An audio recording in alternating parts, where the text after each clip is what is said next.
ডিভিসির জল ছাড়া নিয়ে মুখ্যমন্ত্রী লাগাতার আক্রমণ চালিয়েছেন। শ্রমমন্ত্রী মলয় ঘটকের নেতৃত্বে মাইথনে ডিভিসি দপ্তরের সামনে তৃণমূল কংগ্রেসের বিক্ষোভ এবং গণ ডেপুটেশন কর্মসূচি। আমাদের প্রতিনিধি কৌশিক কাঁতাইত রয়েছেন আমাদের সঙ্গে। কৌশিক, এই মুহূর্তে ঠিক কি চলছে? हमारे लिए एक अफसोस करने का समय है। कितने लोग मर गए, कितने जानवर हमारे मर गए, कितने लोग बेघर हो गए और कितनी पानी हमारे खेतों को जो हमारा तथा आसान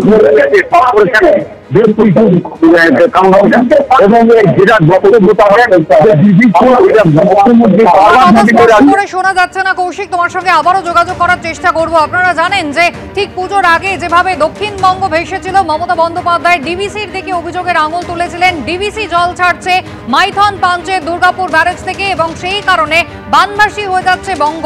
উত্তরবঙ্গে যখন পরিস্থিতি একই রকমের হয়েছে এবং যেখানে গত কয়েকদিনের টানা বৃষ্টি, সেখানে মমতা বন্দ্যোপাধ্যায় কিন্তু ডিভিসির ভূমিকা নিয়ে আবারও প্রশ্ন তুলেছেন। কি জানিয়েছেন দেখুন। ডিভিসি তো ইচ্ছে মতো জল ছাড়ছে, পুরোটা নিজেদের খালি করে দিয়ে নিজেদের বাঁচাচ্ছে, ঝাড়খণ্ডকে বাঁচাচ্ছে। ঝাড়খণ্ড বাঁচুক আমি চাই, কিন্তু তোমরা ডিসিট্রেশন করছো না কেন?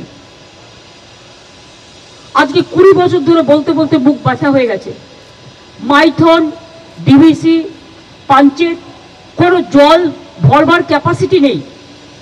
তাহলে রাখার দরকার কি? ড্যাম না থাকলে ভালো হতো, তাহলে জলটা ন্যাচারাল কোর্সে আসতো, ন্যাচারাল কোর্সে বেরিয়ে যেত, সবাই সমানভাবে ভাগাভাগি করতে পারত।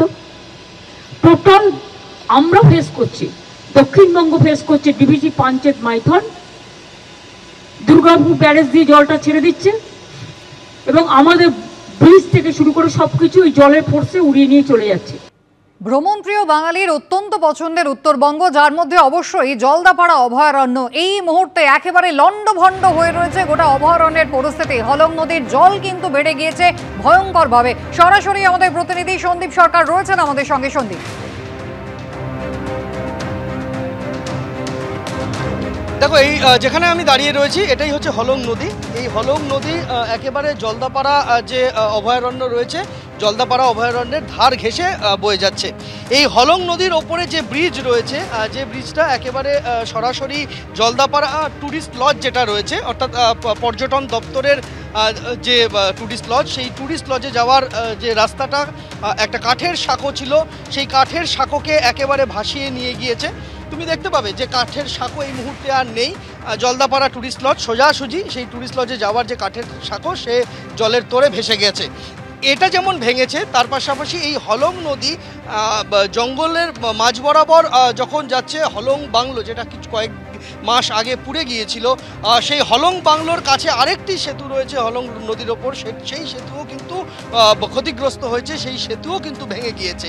ফলে এরকম জায়গায় জায়গায় জলদাপাড়া অভয়ারণ্যের ভেতরে ক্ষতি হয়েছে। জঙ্গলের ভেতরে অনেক দূর পর্যন্ত নদীর জল চলে গিয়েছিল, ফলে জঙ্গলও ক্ষতিগ্রস্ত হয়েছে জায়গায় জায়গায়। আমরা দেখতে পাচ্ছি যে এই মুহূর্তে যারা পর্যটন দপ্তরের অফিসারেরা তারা এসে পৌঁছেছেন এবং তারা জমিনে পরিস্থিতি খতিয়ে দেখছে এবং এই যে এই ট্যুরিস্ট লজে যাওয়ার যে জায়গা বা ট্যুরিস্ট লজে যাওয়ার যে সাঁকো রয়েছে, সেই সাঁকো কিভাবে মেরামত করা যায়, কি করণীয়, এই সমস্ত বিষয়ে পরিদর্শন করা হচ্ছে। এটা পর্যটন দপ্তরের যারা ইঞ্জিনিয়াররা রয়েছেন, সেই পর্যটন দপ্তরের যারা ইঞ্জিনিয়ার তারা এসেছেন, পিডব্লিউডির সাথেও কথা বলা হচ্ছে কিভাবে এই সাঁকো মেরামত করা সম্ভব সেটা। কিন্তু এই পরিস্থিতি যে কতটা ভয়ঙ্কর সেটা আমি দেখাবো। যারা সাধারণ মানুষ, তুমি দেখতে পাবে কোলে শিশুকে নিয়ে মা দড়ির সাহায্যে এখানে নদী পার হচ্ছে, দড়ি ধরে ধরে তিনি নদী পার হচ্ছেন, কোলে সন্তান রয়েছে। এরকমই ভয়ঙ্কর পরিস্থিতি তৈরি হয়েছে। ওড়না দিয়ে শিশুকে কোলে বেঁধে মা পার হচ্ছে এবং আমরা দেখতে পাচ্ছি যে আরেকটি শিশু, তাকেও কিন্তু একই রকমভাবে কিছুক্ষণ আগে পার করা হয়েছে। এইভাবেই কিন্তু জঙ্গলের মধ্যে থেকে নদী পার হতে হচ্ছে মানুষজনকে, তার কারণ এই সাঁকো ভেঙে গিয়েছে। এই পরিস্থিতি তৈরি হয়েছে একেবারে সেই রবিবার থেকে শনিবার গভীর রাতে বৃষ্টি শুরু হয়, তারপর রবিবার সকাল নাগাদ ভেসে যায় এই সাঁকো এবং তারপর থেকে এই দুর্বিষহ পরিস্থিতি চলছে।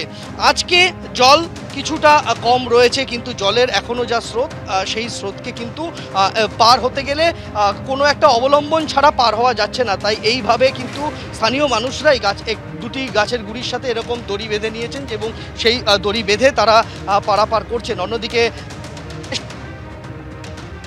পরিস্থিতি মেরামত করা যায়। আমি স্থানীয় একজন রয়েছেন আমার সঙ্গে, তার সাথে কথা বলবো। কখন এই সাঁকোটা ভাঙলো, তখন কি পরিস্থিতি হয়েছিল? মানে এটা হলো রোববার না শনিবার গভীর রাতে, শনিবার 9টার থেকে বৃষ্টিটা শুরু হয়, তারপরে বৃষ্টিটা টানা হতে থাকে। পরের দিন সকালবেলা অটোমেটিক দেখতে পাই যে বৃষ্টি জলটা বাড়তে থাকে। তখন আমরা এলাকার লোকজন সবাই এখানে ছুটে আসলাম। পরে দেখলাম আস্তে আস্তে করে এখানে বড় বড় গাছ এসে ঠেকলো, গাছগুলো সাথে এবং আমাদের দুর্গাপূজার এখানে কিছু কাঠামো ছিল, ওর সাথে ব্রিজটা ভেঙে বেরিয়ে চলে গেল।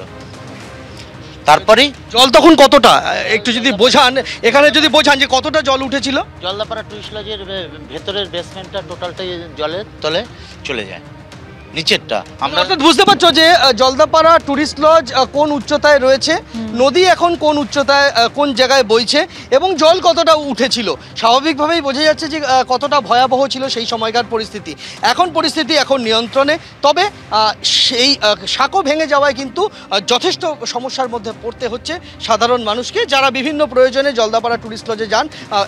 অনেকেরই ওটা কাজের জায়গা, অনেকে টুরিস্ট লজের ভেতরে এই মুহূর্তে যা পরিস্থিতি তাতে পরিষ্কার করার কাজ চলছে। সেই সমস্ত কিছু কাজে যে সমস্ত কর্মীদের যেতে